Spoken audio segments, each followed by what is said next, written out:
everyone, and welcome back. We're going to press pause on looking at specifics of workouts and adaptations and the science behind that for a little bit. And we're going to be dealing with something that is no less important than that, your rest and your recovery, the time when you are not running.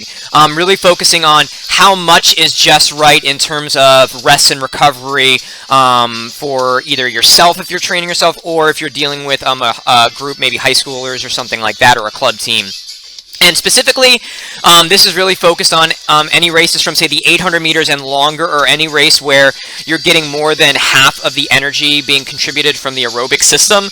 I'm sure that this wouldn't be that much different if you were dealing with the sprint-type races, but I know physiologically those are different, and I've not really explored that as much. So for this, think 800 meters and longer, this is where this would apply for how much is just right in terms of rest and recovery.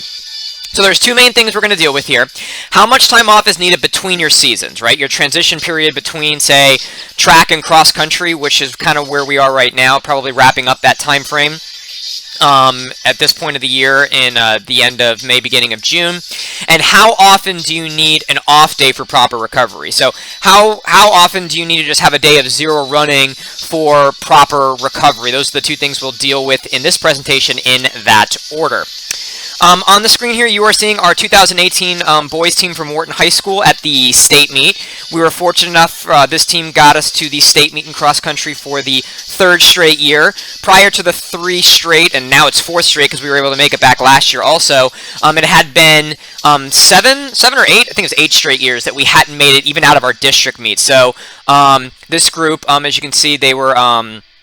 they were able to get back to that point and start to lay the foundation for a group that is trying to get there on a year-in, year-out basis, not just, making it every once in a while. So let's go ahead and get right to the rest and recovery presentation.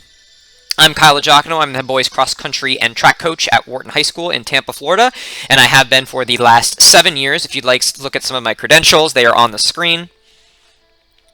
Okay, so your macrocycles, your season, is broken up into 5 parts, okay?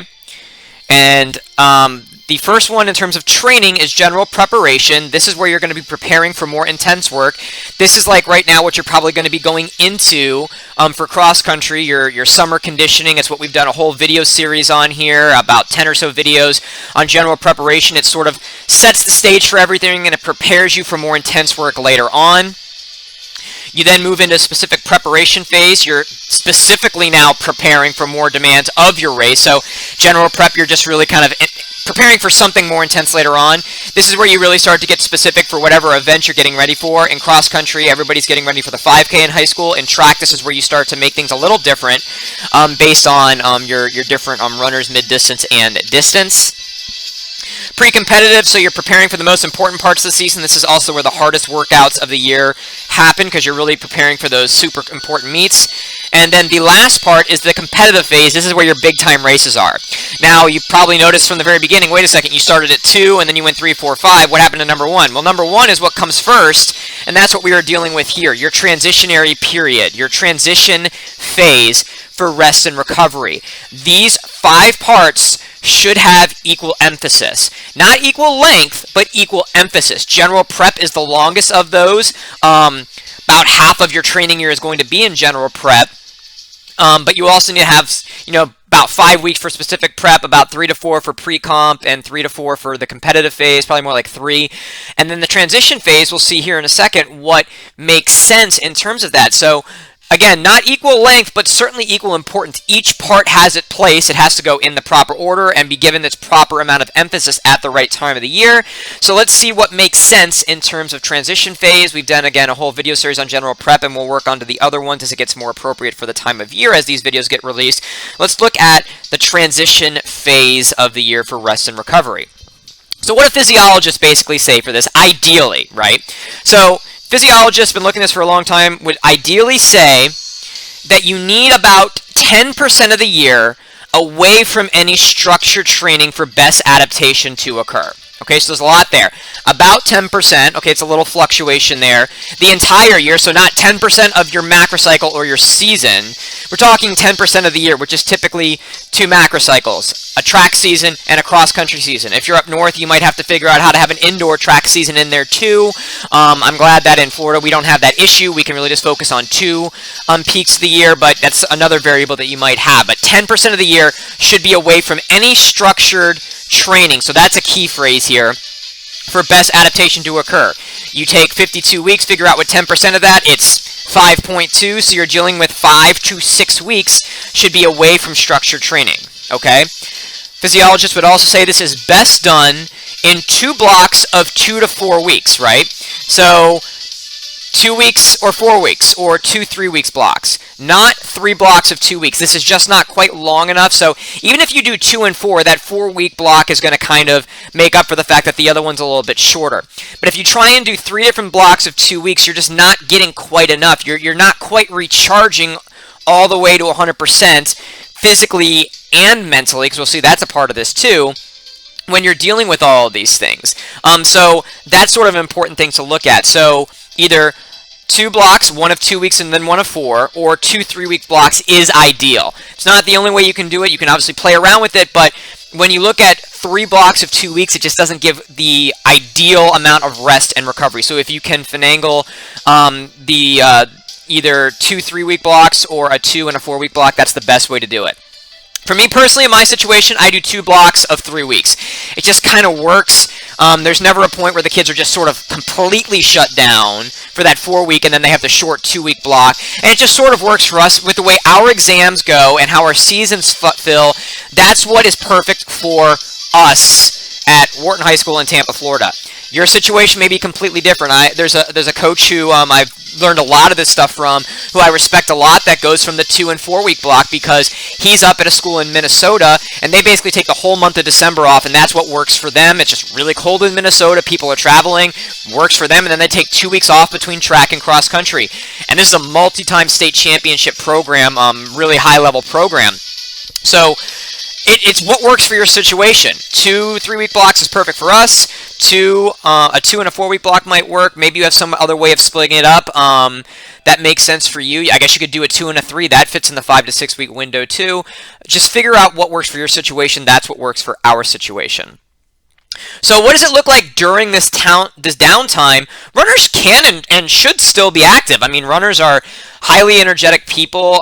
You've got a lot of downtime, and being bedridden is never good for healthy people under any circumstances. You're bedridden because you have a serious injury or a serious illness. If you're a fairly healthy person, you should never be bedridden, even in your transitionary phase.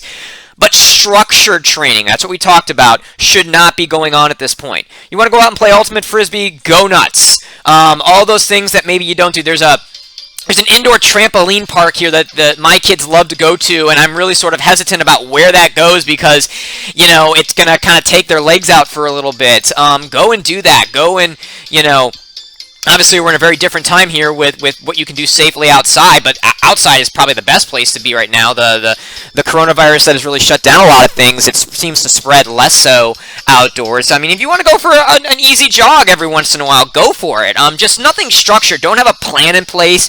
Don't try and figure out how many aerobic threshold miles and lactic threshold miles and percent for your long run and heart rate. Don't worry about that. Just go out and be an active person if you want to. Play soccer. Do whatever you want.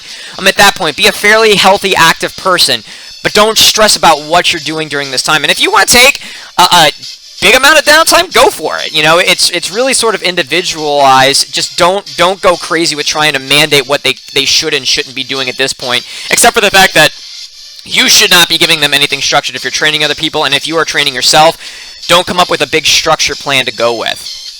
Okay, and there's a ton of individuality. I should have put ton. Individuality is huge on this, just like it is in your training, right? So, increased training age and chronological age. How long have they been running? A person, just finishing their first season is going to have a different need for transition versus somebody who's maybe been running for 5, 6, 7 years. Chronological age, maybe somebody who is one of those early peakers, maybe they hit puberty a little bit earlier, and you can obviously identify those kids early, is going to deal with this a little bit differently versus somebody that's maybe just starting their growth spurts and is going to have a lot of energy going to growth and maturation versus maybe somebody in their mid-20s or 30s. That's all very, very different and needs to be counted for. Maybe you can have a slightly shorter and a more active transitionary period, okay?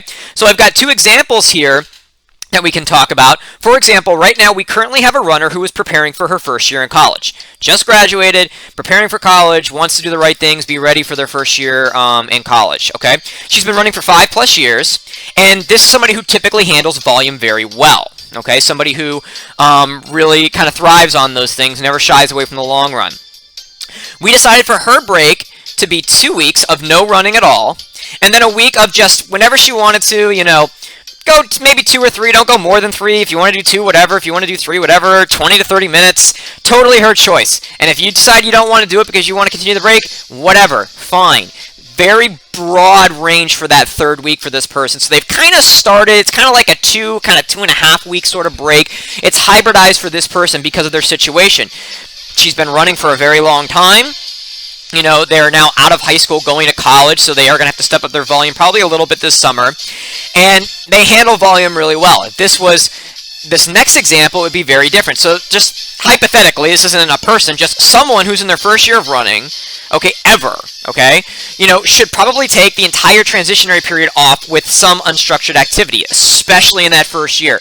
You had somebody who came out for track the first time. Maybe they didn't, make one of your other teams and they decided to give track a try.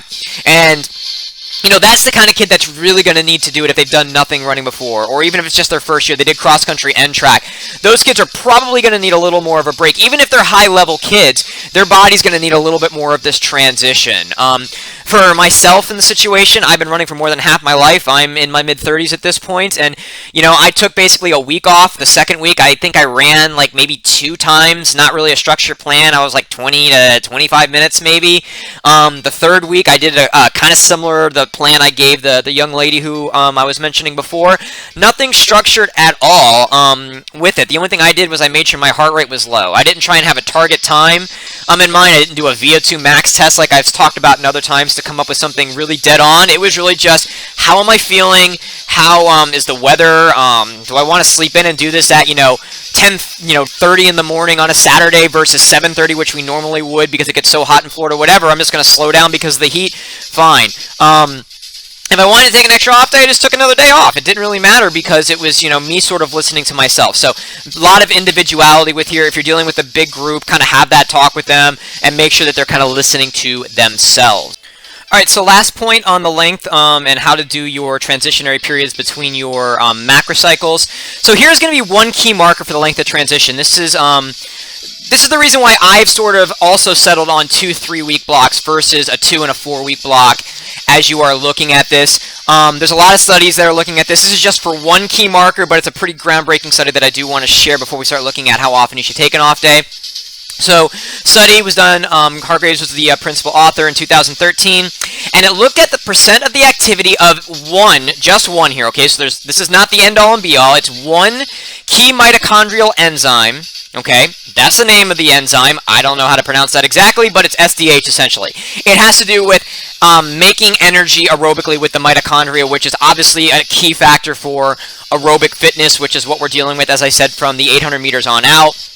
Really important indicator here in how you're producing energy aerobically, so that's an important thing to look at here as we look at it. So again, just one enzyme, one physiological marker for why I've picked 3 weeks. Use this for what you want in terms of your situation, make it work for you, but here's why, one of the big reasons why I settled on this, also with just where things fall in our school year with exams and everything. AP exams, semester exams, all that stuff. Okay, so in this study, there was a group that was trained at 40 miles per week for 14 weeks. Okay, so basically if you were to start in, say, like end of July, beginning of August, when usually official practice starts in most states, this is the time you have with some of your kids. So basically it would be somebody that isn't getting the full length of a summer and a summer training and a cross-country official practice part of the year. So this would not be to an aerobic peak, obviously. We know that an aerobic peak happens in, 20 plus weeks, so this might have been a little bit differently if they had done this study for about another 6 to 8 weeks or so, but we're getting close to where they were getting to where they would be approaching that aerobic peak, so keep that in mind as you were doing it. And these were adults being trained, by the way. 40 miles per week, 14 weeks of training, and then they stopped at week 14. The group was not bedridden beforehand, but they were... Do I have that in there? No.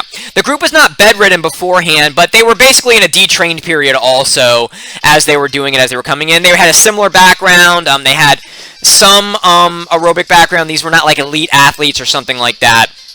Really hard to study elite athletes anyway, so typically that's what you get. So here is what they found from this key physiological marker. Okay, so it's the percent of the activity of this key aerobic marker. It's an enzyme that when you're not really doing much, it's not going to be very active in your body. This is for when your heart rate gets up above, 120 or so. This is when this enzyme really starts to kick in, and if you don't need it, your body's not going to have it. So an untrained person is going to have very low to no activity of this. So what they did was they had their baseline was 0, and then what was the increase? So this doesn't mean that they had absolutely no activity of this, because eventually it's actually going to go below 0 here. So just to kind of explain this chart, it's whatever their baseline 0 is 0, and then what percent of the activity of this enzyme did it increase over the training period, if that makes sense, okay? So this was their 0, so I don't even know exactly what the unit of measure would be for this, but that's how they were kind of studying it. So what you can see is a gradual increase. After 1 week, there was no increase of this this enzyme.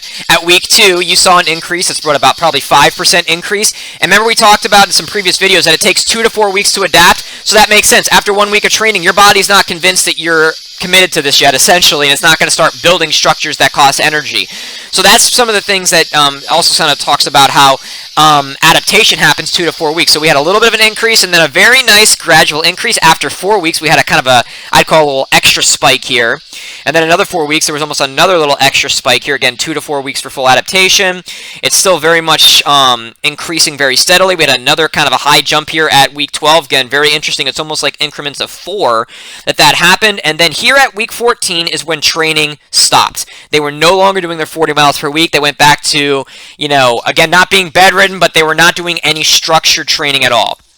Week 15, there was a decrease there at probably about 55 there, and it dropped to about 50. After 2 weeks, it dropped to about 49, 48, and after 3 weeks, it dropped to about, 42% increase in the enzyme activity. So if you were then to restart your training here, you could then see a continual increase. It probably wouldn't be, it could be not as sharp as that, but you would see that you would have all the benefit from basically week 11 on to continue on. Your body has had this rest and recovery period. It's had a mental break also as you're going through, but it's almost like you had 11 weeks of training, then you get started. That's the idea, that as you stack macrocycles on top of each other, things like this isn't the only marker of fitness, but that's why fitness sort of stacks up on each other as you go on, along with things like a bigger heart, more mitochondria, more capillaries, all those different things. And this kind of shows why the proper length of a transition can help with that, okay? This might have some of you looking at this and being, oh, the 2 week, but remember, you're going to have to pay the piper somewhere, and if you do that 4 week block, you are definitely going to have a big drop. It almost gets cut in half from week 3 to week 4. This is on average, obviously, so there's going to be a lot of variation here. This is the average of the group, okay? So that's 1 week, 2 week, 3 weeks, 4 weeks is that big drop off here. That's why I try to not get into 4 weeks unless I'm dealing with somebody who's coming off an injury or something very specific individual. And then after 5 weeks, man, they are back down to where they started in this one key marker. They're still going to have things built up from the previous year's training that are more longer lasting than enzyme activity, but this one key marker is back to baseline after 5 weeks, and then it actually goes in the opposite direction, probably because that's what, negative 10% from where they started, probably because their body has increased some other aerobic adaptations, bigger heart, more capillaries, things like that, to where it didn't need as much of this enzyme, so their new baseline was below what it was. But that's something to kind of consider here. If you give 6 weeks off, you have a kid that does nothing in the summertime, and they come out and they just look awful. This is one of the reasons why. Not the only reason, but this is why I have, another one of the big reasons why I have settled on this. You look at other enzymes, other markers, you're going to have different areas, but it typically is, if 2 to 4 weeks of adaptation increases it, 2 to 4 weeks of adaptation is where you have that detraining period too. So if you saw, we had that kind of little peak every 4 weeks. It wasn't major, but there's definitely a sort of a bigger return on investment after 4 weeks of this. Same thing happens almost, but more so in the negative direction. So that is one thing to really be where that is. To keep that in mind when you're deciding how that all sort of plays out as you figure out the right situation for you. Okay, so that's rest and recovery during the transitionary period, but obviously you're going to have times during the year when you have to give an off day, and that's obviously a big question for most people is how often should you take an off day? And so there's a bunch of things that we'll go through this. So let's look at this scientifically first, and then we'll look at the other things that are definitely equally important here. So purely for training purposes, again, physiologists point to needing an off day every 21 days, especially for high schoolers. If you want proper adaptation for everything, 21 days seems to be that area. So that's every 3 weeks, okay? So this is both physical and mental break is needed, just not having anything on the calendar for needing it. So again, that is purely physiologically, that is looking at humans just as the energy systems, how you adapt, all those different things. The same way that takes 2 to 4 weeks to adapt, this is an important part of that. Having an off day at least every 21 days. So that's where it is. Actually, it's every 21 days, not at least every 21 days. So that's purely physiologically training purposes. But there's obviously more going on here. Okay? A lot of other factors we have to deal with here are equally important. Training and chronological age need to be accounted for how often you give an off day. Individuality is important for when to give an off day. Personal beliefs and preferences need to be accounted for when you decide how often to give an off day. And of course, absolutely no high school state association allows any training, coaches there, all that stuff, you telling them paces and all that. None of them allow anything to happen on Sundays, regardless of situation. I think in Florida, I grew up here in Florida, and I think there was one time they allowed a state series softball tournament to have a game played on a Sunday, and it was because of some crazy situation with the weather to where if they did not play it on that day, they were not going to have a state championship series, and it was the only time they have ever allowed that, from my understanding, living in the state for, almost 30 years at this point. So that has to be accounted for too when you're making these decisions and how to educate whoever does your training, or if you're training yourself, these different things to consider when you're training yourself. Okay. So for my group, I have to tell them to take an off day. These are healthy, active people, and they're going to run every single day unless I pull the reins back on them a little bit. If I don't say nobody run on this day no matter what. I don't care what you were planning to do. Do not run on this day, which I don't really like to ever do with my kids. I like to let them make their decisions on a lot of this stuff. I hate the idea of mandating you cannot run as a runner no matter what. But if I don't do that, they will run daily no matter what, and they will end up hurting themselves, not just physically, but mentally and all this different stuff. So if I don't tell my group to take a day off, they will run every single day. It doesn't matter if I'm there or not. It's kind of the beast that you create when you have a runner. Runners want to run, and it's really hard to get them to take that time off. So for me, my first-year runners, I don't care who they are, first-year runners, unless there's somebody that's been running for 4 or 5 years before, and even this I wouldn't do this. I had a kid that had been running for 3 years in middle school. They came in, I still did this. They have to take an off day every single day of the week. And if I see that they ran on their own on Sunday, I'm taking a day from them in the middle of the week, some recovery run or something. A lot of them I'm able to see from their Garmin's or whatever that they post. If I see that they ran on a Sunday and they're in this group, I'm taking a practice day away from them somewhere else because they need an off day. That's just how it has to be. They need it in that first year. They may need more, even depending on individuality. You have somebody who's brand new, who is not that athletic, they might need Sunday and another day, depending on their situation. So first-year runners especially, they have not built up the infrastructures and everything to cope with this. Returning and experienced runners, I mandate they take at least a day off every other week. They can take every single Sunday off if they want to, but I just basically mandate nobody runs this day. And I try and link it up to where it makes sense. For all I know, and like I said, I see them posting things all the time, so where I know that they are doing stuff every single day, unless I'm mandating it. And again, same thing with the other group. If I see that they ran on a mandated don't run day, I'm going to take a day away from them in the middle of the week because they're going to need that too, both mentally and physically. Every other week just seems to work for this situation in terms of physical and mental demands. And if I have somebody that, they just know that they're going to be out of town or whatever, I can kind of finagle that and work it around. I try and also make it land on, if there's a holiday or something like that as we're doing it. So not mandated. It's a mandated off day as you're doing it. But again, they can choose to never run on a Sunday. I'm never going to be with them ever on a Sunday no matter what, unless I bump into them, at the store or something. But that's just the fact of the matter is they can take every Sunday off they want, but I absolutely mandate you should not, cannot, do not run every other Sunday for those, or that off day for those kids in that situation. But they can take every Sunday off they want because I don't give them anything to really do at that point anyway. Running on Sundays is for them to decide if they want to on those days. Like I said, the days that are not mandated. It's an off day. Nothing. The only thing I try and tell them is if you're going to do something, please don't go out and try and do a speed workout. You know, I'm not going to give you a parameters other than please make it aerobic threshold, recovery run, or long run. Please don't try and be some kind of hero because you're going to take your Sundays and make it into a tempo run because maybe you saw that there wasn't a tempo run next week or something like that. Like, don't do that. Let me decide that. If you want to do something, just do a pure bulk miles day. Really don't tell me anything more about it. Other than just, you know, please don't do anything other than that. I'm not going to run your life. I can't run your life. I can't tell you not to run. I hope that you will listen to me on the mandated off day. Even if I take a day away from them, they could go home and run on their own, obviously. But most of these kids in this situation, I've gone through this spiel with them too, so they understand that idea. And they certainly, I don't think I've ever had to, in my veteran group, had to take a day away from the middle of the week because they decided to run extra when I mandated an off day. There is physiological aerobic benefits to running nearly every day, so we talked about the 21-day thing, but there's also that need for athletes to make these decisions too, so that's an important thing. So if you want to do if you want to do an every other Sunday thing, if that works for you, you know, I had a family that I worked with that it was a family thing that on Sundays they all just, you know, because they were doing a lot of races on Saturday and that was family time. They went to a park by us and they all ran and it was always at aerobic threshold and that's, you know, that's their decision. I should not be dictating that to them. I try and dictate to them a little bit on how often you should take an off time, but you know, it's you know, running is a big part of their lifestyle. It's their enjoyment.